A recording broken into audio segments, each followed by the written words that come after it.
اعراب کے لحاظ سے اسم دو طرح کا ہوتا ہے، معرب اسماء، مبنی اسماء۔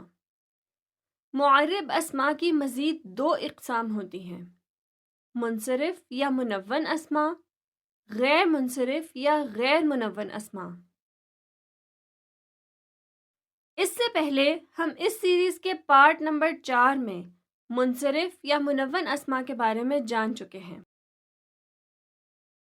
اور پارٹ نمبر 5 میں غیر منصرف یا غیر منون اسماء کے بارے میں پڑھ چکے ہیں۔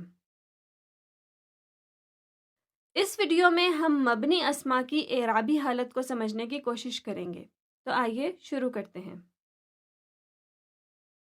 جو اسماء حالت رفع، حالت نصب اور حالت جر تینوں حالتوں میں ایک جیسے ہوں، مبنی اسماء کہلاتے ہیں۔ مبنی اسماء کو ہم 5 گروپس میں تقسیم کر سکتے ہیں۔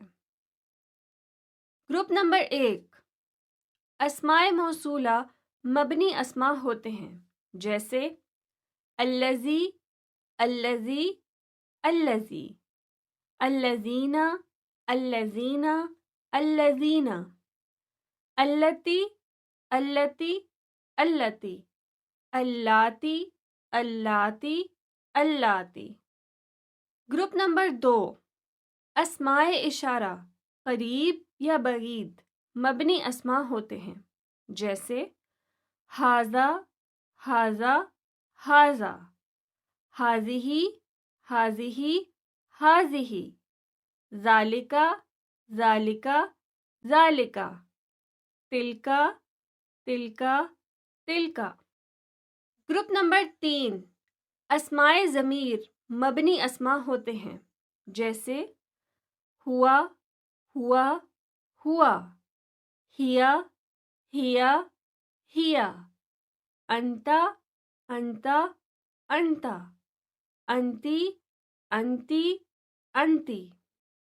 گروپ نمبر 4، اسماء استفہام مبنی اسماء ہوتے ہیں، جیسے متی، متی، متی، کیف، کیف، کیف، این، این، این، کم، کم، کم۔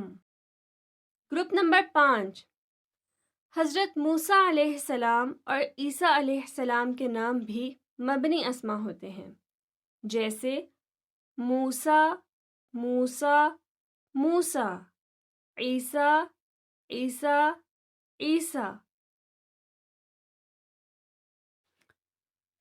یہاں میں چاہوں گی کہ آپ یہ 3 جملے ازبر کر لیں۔ نمبر 1، کل فاعل مرفوع، یعنی فاعل ہمیشہ حالت رفع میں ہوتا ہے۔